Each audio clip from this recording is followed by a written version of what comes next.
মুসলিম রাষ্ট্রগুলোর মধ্যে একমাত্র পরমাণু শক্তিধর দেশ পাকিস্তান, যা দিন দিন পরিণত হয়েছে পশ্চিমাদের মাথা ব্যথায়। কারণ ইরানকে নিউক্লিয়ার বোমার মালিকানা এনে দিতে সহায়তা করতে পারে প্রতিবেশী পাকিস্তান। অন্যদিকে ভয়ঙ্কর মারণাস্ত্রের কারণে ইসলামাবাদের ওপর দাদাগিরি করতে পারে না নয়াদিল্লি।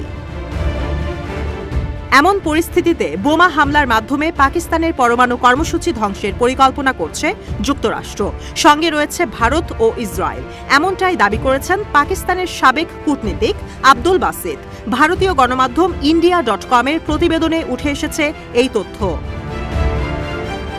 ভারতে নিযুক্ত সাবেক হাইকমিশনারের দাবি, 3 দেশের যৌথ হামলার মাধ্যমে পাকিস্তানকে পরমাণু অস্ত্র শূন্য করার পরিকল্পনা চলছে। যদিও আব্দুল বাসিত জানান, এমন পরিকল্পনা বাস্তবায়নে সফলতা লাভের কোনো সম্ভাবনা নেই। পাকিস্তানের কাছে যে পরিমাণ নিউক্লিয়ার মিসাইল ও অস্ত্র আছে, তার মাধ্যমে যে কোনো দেশকে গুড়িয়ে দেওয়া সম্ভব বলেও দাবি করেন তিনি।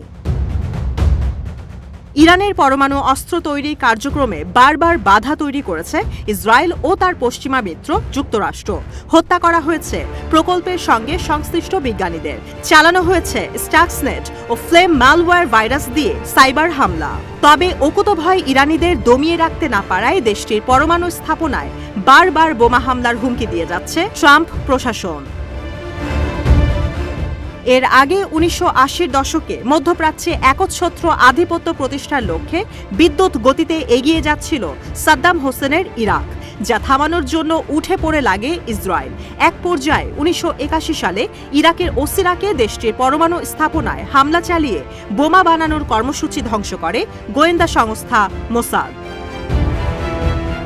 ইরান ও ইরাক ছাড়াও পাকিস্তানের পরমাণু স্থাপনায় হামলার ষড়যন্ত্রের ছক কষেছিল ভারত ও ইসরায়েল। 1980-র দশকে যখন ইসলামাবাদে নিউক্লিয়ার প্রোগ্রামের কাজ সর্বোচ্চ গতিতে চলছিল, ঠিক সে সময় মোসাদের সঙ্গে যুক্ত হয় লক্ষ্য ছিল রাজধানীর পার্শ্ববর্তী অঞ্চল কাহুটায় অবস্থিত পরমাণু স্থাপনায় হামলা। গুজরাটের জামনগর বিমান ঘাঁটিতে আনা হয় ইসরায়েলের এক ঝাঁক F-16 ও F-15 যুদ্ধবিমান।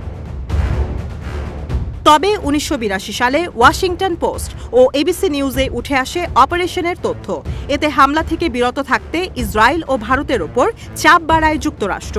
তাই অভিযানের পরিকল্পনা পিছিয়ে দেওয়া হয় 2 বছর।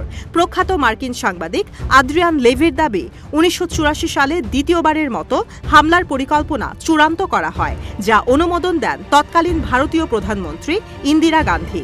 তবে সে মুহূর্তে মার্কিন গোয়েন্দা সংস্থা CIA পাকিস্তানকে এ তথ্য জানিয়ে দেয়, যা কখনো বাস্তব রূপ পায়নি।